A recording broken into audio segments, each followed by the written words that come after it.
Triệu Lệ Dĩnh xinh đẹp lộng lẫy trong ngày cưới với những bộ váy cưới công chúa. Triệu Lệ Dĩnh biểu tượng cô dâu của thời đại ngày cưới tưởng tượng và những bộ váy công chúa lộng lẫy. Sáng sớm tại một lâu đài mang phong cách hoàng gia châu Âu tưởng tượng, ánh nắng dịu nhẹ chiếu qua những ô cửa kính lớn, trải xuống hàng trăm đóa hoa mẫu đơn và lan trắng, dài trên lối đi dẫn vào sảnh chính.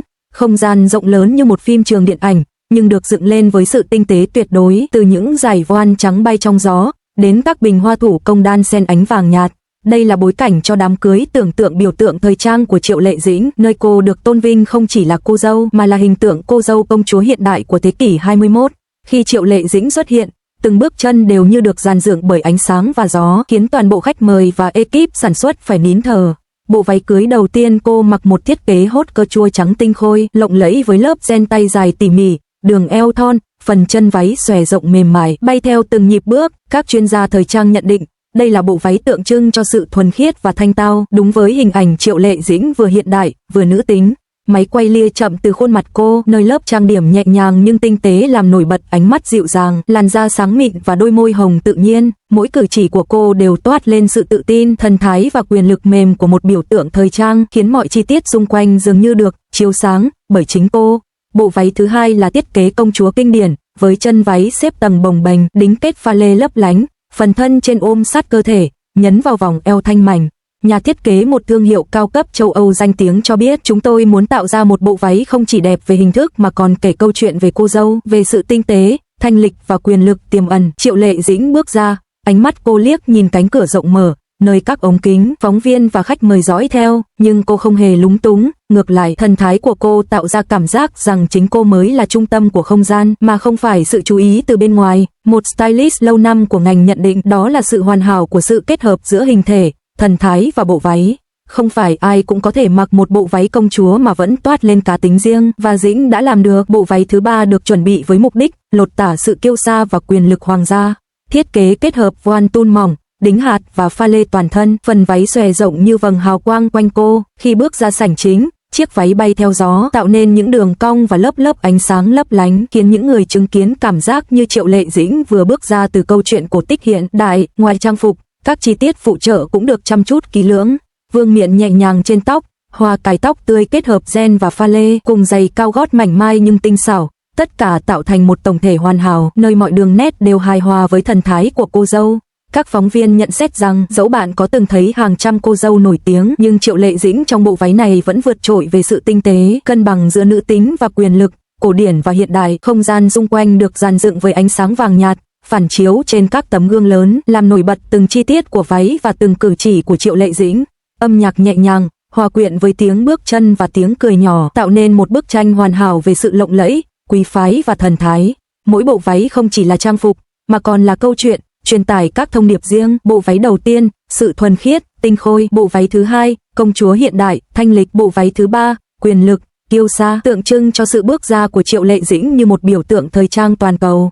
Khi chiếc váy thứ nhất khép lại, Triệu Lệ Dĩnh quay lại hậu trường để chuẩn bị cho bộ váy thứ hai. Ekip stylist, gồm những chuyên gia hàng đầu châu Âu, nhanh chóng điều chỉnh từng lớp ren, từng nếp xếp, đảm bảo rằng bộ váy ôm sát cơ thể vừa hoàn hảo, vừa tự nhiên.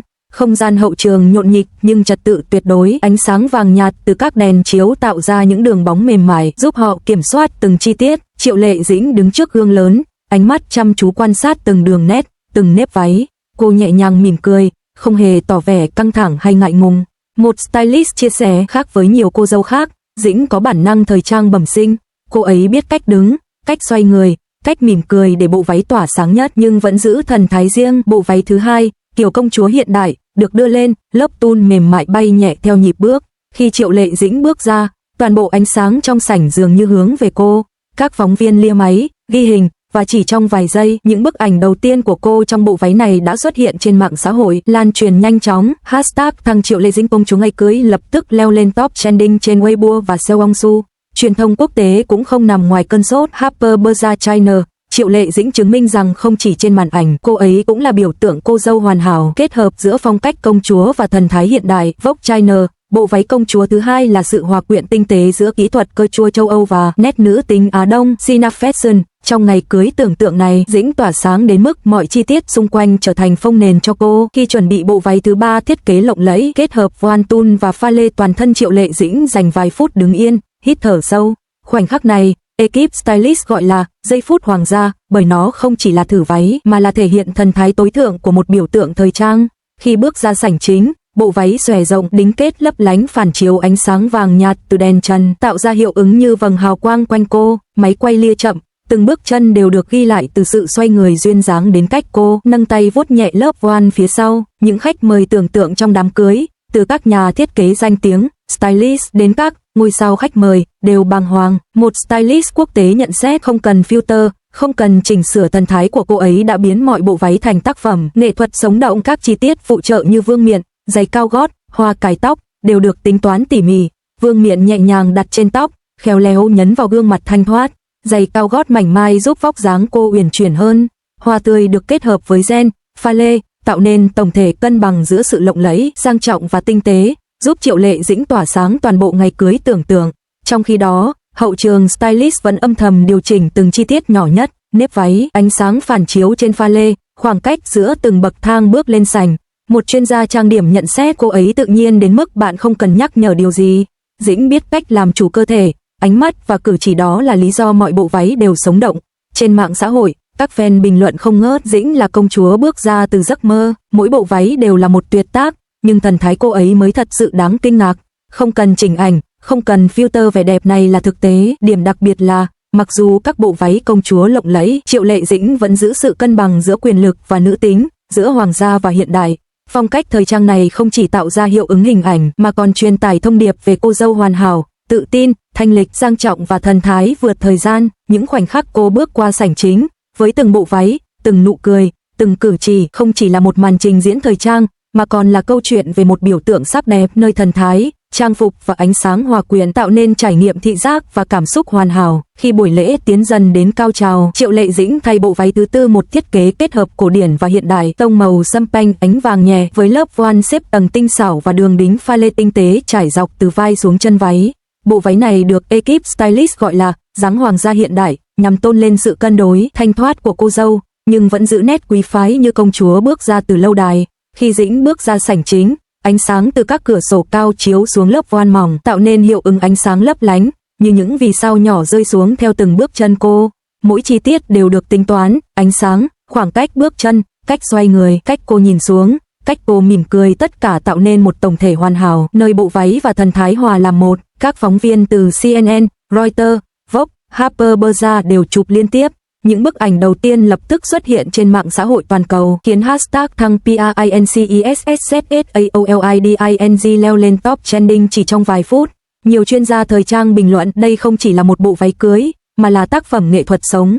Triệu Lệ Dĩnh đã biến nó thành biểu tượng. Bộ váy thứ 5, cũng là bộ váy cuối cùng của ngày, là thiết kế mang hơi hướng cổ điển châu Âu, chất liệu satin pha lụa cao cấp, chân váy xòe rộng, đường cắt tinh tế ôm sát phần eo, kết hợp với voan dài hơn 3 mét, đính đá thủ công và pha lê lấp lánh. Chiếc vương miện đặt trên đầu, kết hợp hoa tươi màu trắng tinh khiết tạo thành tổng thể công chúa hoàn hảo, khiến mọi ánh nhìn đều hướng về cô. Khoảnh khắc Triệu Lệ Dĩnh bước ra trong bộ váy này, tiếng nhạc nhẹ nhàng vang lên, hòa cùng ánh sáng vàng nhạt và những tia nắng xuyên qua cửa sổ, tạo nên cảnh tượng như bước ra từ cổ tích. Người xem có thể cảm nhận được sức mạnh của thần thái. Cô không chỉ là cô dâu mà còn là biểu tượng thời trang toàn cầu, nơi quyền lực, nữ tính và sự tinh tế hòa quyện. Các stylist và nhà thiết kế đứng sau hậu trường không giấu nổi sự ngạc nhiên và thán phục. Cô ấy không chỉ mặc đẹp, mà còn hiểu cách trình diễn váy, biết cách tạo ra cảm xúc thông qua từng bước chân, từng ánh mắt. Đó là điều ít ai làm được. Truyền thông quốc tế cũng không ngừng ca ngợi. Vogue International, Triệu Lệ Dĩnh đã biến đám cưới tưởng tượng này thành một show thời trang sống, với mỗi bộ váy là một biểu tượng mới của cô dâu hiện đại. Harper's Bazaar Global, những bộ váy công chúa lộng lẫy, tinh tế đến từng chi tiết cùng thần thái tự tin và thanh thoát đã nâng Triệu Lệ Dĩnh lên tầm biểu tượng sắc đẹp không thể thay thế.